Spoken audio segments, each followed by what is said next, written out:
اور ظاہر ہے اس وقت تک مسلمانوں نے اپنی تجارتی آؤٹ پوسٹ، اپنی ٹریڈنگ پوسٹ جو تھی انڈیا کے جنوب میں، سیلون میں، مالدیو اور چائنا میں بنا لی تھی، مگر ابھی تک پوری طرح مسلمانوں کو سلک روٹ کی ٹریڈ پر کنٹرول حاصل نہیں ہوا تھا۔ اس وقت جنوبی ہند یا سندھ کے وہ علاقے جن پر آج پاکستان قائم ہے، طوائف الملوکی کا دور تھا۔ چھوٹے چھوٹے راجے اور مہاراجے تھے، بنیادی طور پر وہ بحری قزاق تھے، پائرٹس تھے، اور وہاں پر کوئی ایسا مضبوط حکمران نہیں تھا جو ہند کے ان تمام علاقوں کو متحد کر کے ایک یونیفائڈ بڑی سلطنت بنا سکتا۔ طوائف الملوکی اور بیراروی کی وجہ سے قزاقیوں نے وہ تمام آبی راستے جہاں سے مسلمانوں کے تجارتی جہاز جایا کرتے تھے ان کے لیے مصیبت کھڑی کی ہوئی تھی۔ محمد بن قاسم کی مہم کو بھیجنے سے پہلے بھی حجاج بن یوسف 2 مہم میں بھیج چکے تھے سندھ کی طرف، جن کا مقصد جیسے ہم نے عرض کیا، ایک مقصد یہ بھی تھا کہ پرشین امپائر کے بچے کچھ ایلیمنٹس کے جو سندھ سے رابطہ کرنے کی کوشش کر رہے ہیں ان کو روکا جائے، خارجیوں اور لا اینڈ آرڈر کریٹ کرنے والے مملکت میں جو ایلیمنٹس ہیں ان کو روکا جا سکے، اور پھر ان بحری قزاقوں کا ان سے نپٹا جا سکے تو جو مسلمانوں کے بحری تجارتی راستوں کو مشکل میں ڈال رہے ہیں۔ اس کے لیے تمام مسلمان سلطنت سے پہلے امداد لی گئی تھی۔ عمان کے جو مسلمان والی تھے انہوں نے بھی اس کیمپین میں حصہ لیا، مکران میں بھی مسلمانوں کی سلطنت تھی، مگر وہ دونوں کیمپینز کامیاب نہیں ہو سکی۔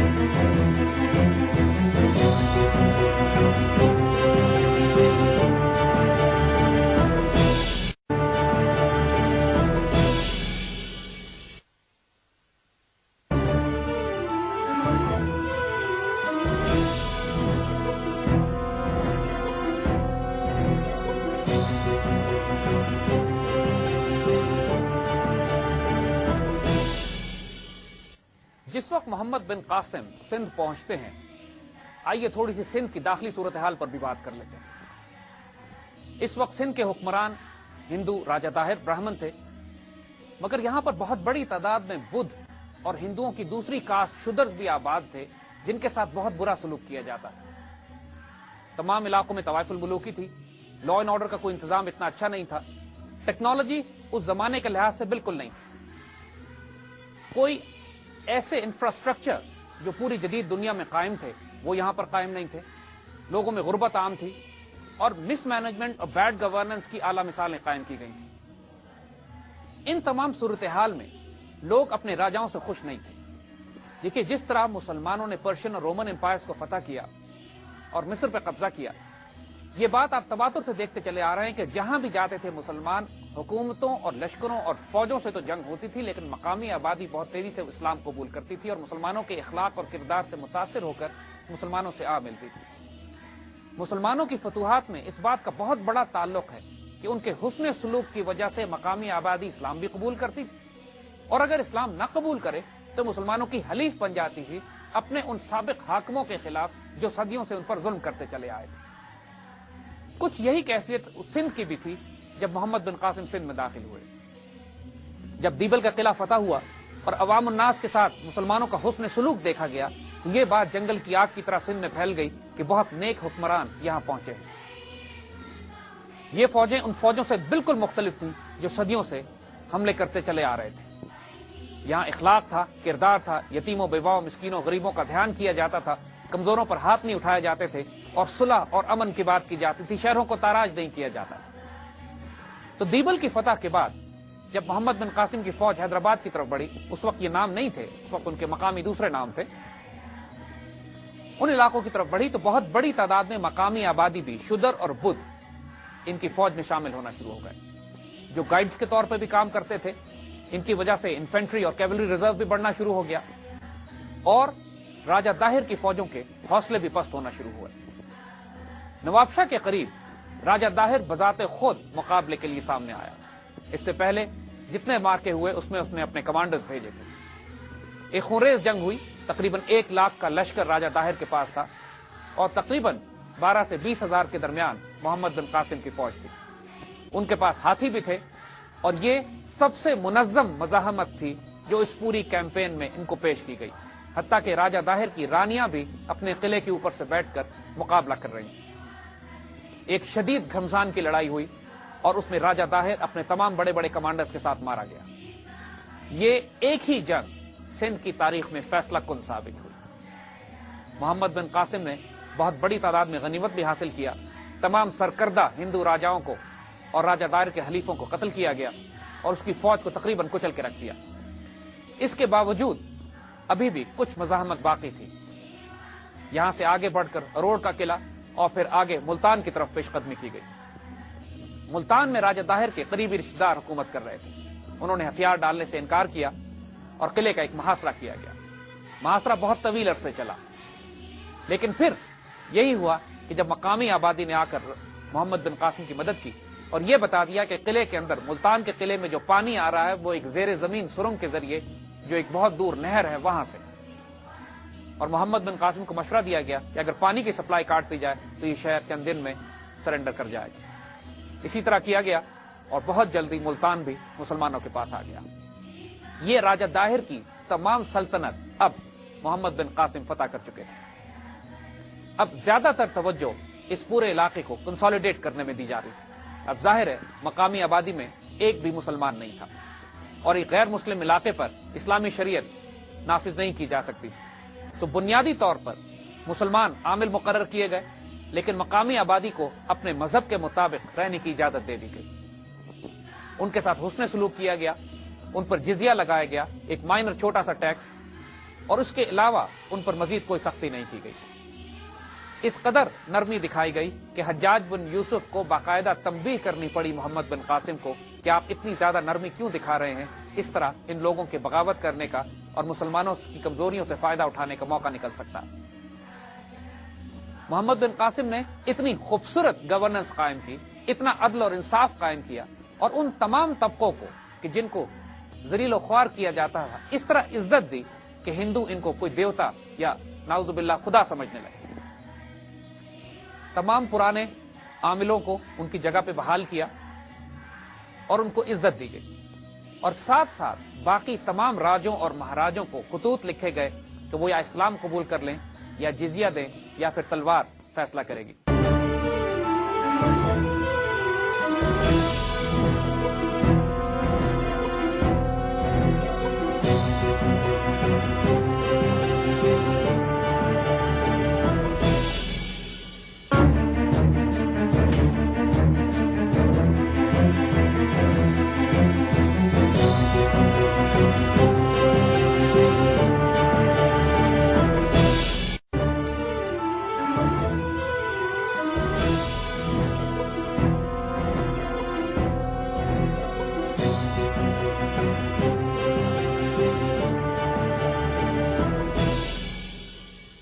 اب تک کی جو جنگی حکمت عملی مسلمانوں نے سندھ میں استعمال کی تھی اس میں تقریباً 50,000 ہندو فوج قتل ہوئی تھی۔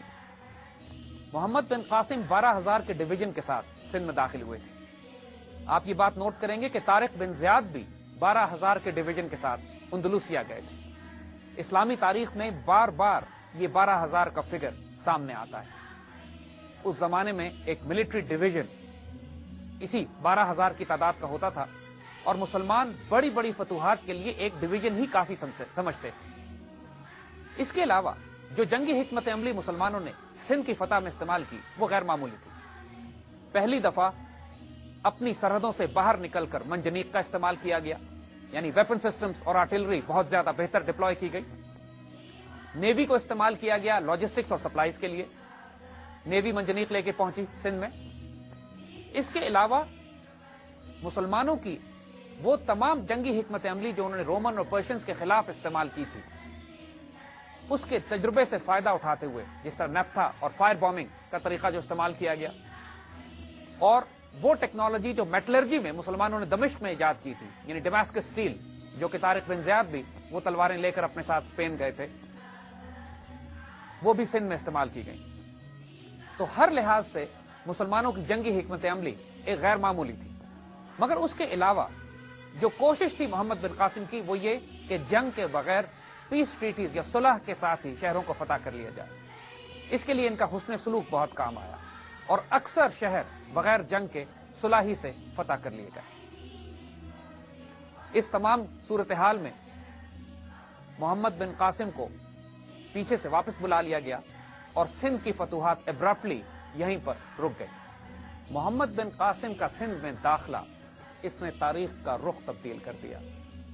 آج ہم آپ جو مسلمان ہیں یہاں پر، یہ محمد بن قاسم کے اسی داخلے کی برکت کی وجہ سے. اسپین سے تو مسلمان 800 سال کے بعد نکال دیے گئے تھے، لیکن الحمدللہ 1400 سال کے بعد بھی ہندوستان میں آج مسلمان ہیں اور تقویت پا رہے ہیں. اسی لیے سندھ کو اور بیبل کو باب الاسلام کہا جاتا ہے، اسلام کا دروازہ. خلیفہ ولید بن عبد الملک کے زمانے میں اسلامی سلطنت نے غیر معمولی وسعت حاصل کی، مگر ولید بن عبد الملک کے انتقال ہوتے ہی ان کا بھائی سلیمان بن عبد الملک تخت پہ بیٹھے اور ان کے سلیمان بن عبد الملک کے تخت پر بیٹھنے کی وجہ سے اسلامی فتوحات کا سلسلہ رک گیا. یہ تاریخ کا ایک بہت بڑا المیہ ہے. انہوں نے تمام بڑے بڑے مسلمان کمانڈرز کو کہ جو دنیا کی فتوحات کے لیے آگے بڑھتے چلے جا رہے تھے روک کر واپس بلایا اور سب کو شہید کر دیا. محمد بن قاسم کو اس بات کا علم تھا کہ خلیفہ ولید بن عبد الملک کے انتقال کے بعد ان کا بھائی ان کے ساتھ اچھا سلوک نہیں کرے گا. حجاج بن یوسف چونکہ خلیفہ کے بہت زیادہ نزدیک تھے، لہذا خلیفہ کے انتقال کے بعد نئے خلیفہ ان کو سسپیشن کی نگاہ سے دیکھتے تھے، اور حجاج نے جو سختیاں کی تھیں ملک کے اندر اس کی وجہ سے ان کے بہت زیادہ دشمن بھی پیدا ہو گئے تھے اور لوگ انتقام لینا چاہتے تھے. تو وہ تمام افراد کہ جو حجاج بن یوسف سے بہت نزدیک تھے وہ خاص طور پر زیر عتاب آئے.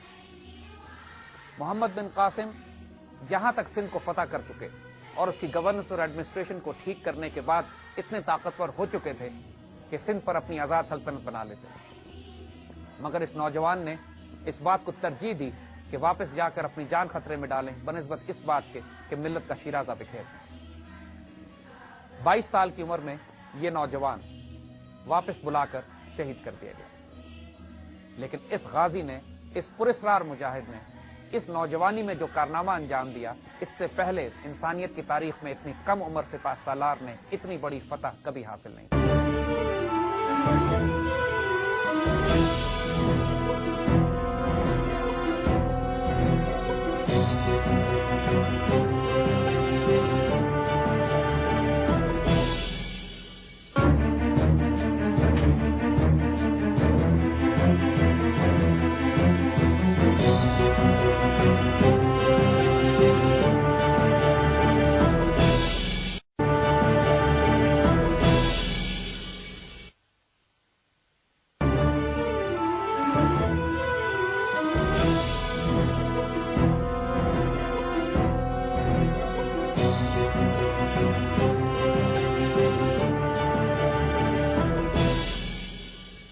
اور یہ بات بھی عجیب و غریب ہے کہ چند سال کے بعد محمد بن قاسم کا بیٹا عمر بن محمد خلافت اسلامیہ کی طرف سے سندھ کا گورنر دوبارہ مقرر کیا گیا. وہ داستان جو اس کے والد نے شروع کی تھی، عمر بن محمد نے اس کی بڑی خوبصورت تکمیل سندھ میں آ کے کی.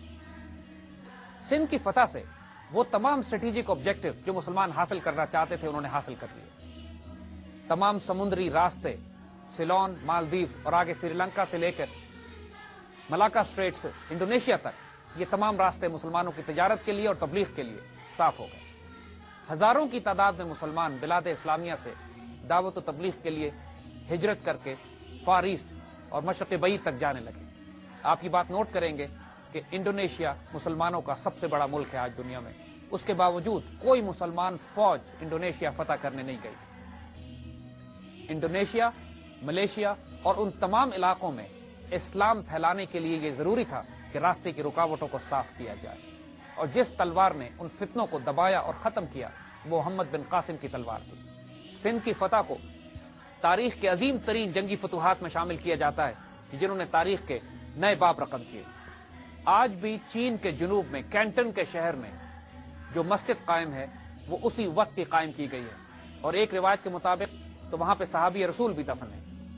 ایک قبر پہ تو حضرت سعد بن ابی وقاص کا نام بھی لکھا ہوا ہے، لیکن یہ روایت درست نہیں ہے۔ سعد بن ابی وقاص رضی اللہ تعالیٰ عنہ جیسے ہم بات کر چکے ہیں مدینہ منورہ میں آپ نے انتقال کیا اور جنت البقیع میں دفن ہوئے، لیکن بہرحال صحابہ اور مسلمان اس وقت چین کے جنوب اور فار ایسٹ تک پہنچ چکے تھے۔ گو کہ جو مقصد تھا حجاج بن یوسف کا کہ ہند کو فتح کرتے ہوئے اوپر چین کی طرف بڑھا جائے اور دوسری طرف قتیبہ بن مسلم آگے جا کر چین پر قبضہ کر لے، وہ مقصد تو حاصل نہیں کیا جا سکا، لیکن اس سے تھوڑا نیچے مسلمانوں نے ہندوستان کو بہرحال اپنا مرکز بنا لیا۔ جنوب سے پیش قدمی کرتے ہوئے جب مسلمان جنوبی ہند یا وہ علاقے جو اب پاکستان ہے وہاں تک پہنچے، اور اس میں بھی ہمیں کہنے میں کوئی عار نہیں کہ محمد بن قاسم پہلے پاکستانی تھے، اور شمال سے جب افغانستان فتح ہو گیا تو وہاں سے خیبر کے رستے مسلمانوں نے داخلے شروع کیے ہند کو فتح کرنے کے لیے۔ اس کی تاریخ انشاءاللہ ہم آگے بیان کریں گے۔ اب بحیرہ ہند میں مسلمان مکمل طور پر حکومت کر رہے تھے، تمام میری ٹائم شپنگ اور ساتھ ساتھ نیول فورسز تمام مسلمانوں کی تھی۔ بائزنٹائن نیوی کو تو بحیرہ روم میں مقید کر دیا گیا تھا۔ انڈین اوشن میں صرف چین کی نیوی ایسی تھی جو مسلمانوں سے مقابلہ کر سکتی تھی، لیکن وہ بھی مسلمانوں کے سامنے نہیں آئے۔ اب مکمل طور پر انڈونیشیا سے بصرہ تک یہ تمام علاقے مسلمانوں کی دسترس میں۔ قتیبہ بن مسلم کی مہم افغانستان اور ایشیا وسطی کی طرف گئی تھی۔ اگر اس مہم کو بھی شامل کر لیا جائے تو کچھ عرصے میں یہ وقت آ پہنچا تھا کہ جب سلطنت اسلامیہ کی سرحدیں کاشغر سے لے کر قسطنطنیہ تک اور قسطنطنیہ سے لے کر یمن تک اور یمن سے لے کر اسپین اور پھر ہند تک پھیلی ہوئی تھی۔ یہ تمام سلطنت دمشق کے خلافت امیہ کے دور میں قائم ہو چکی تھی۔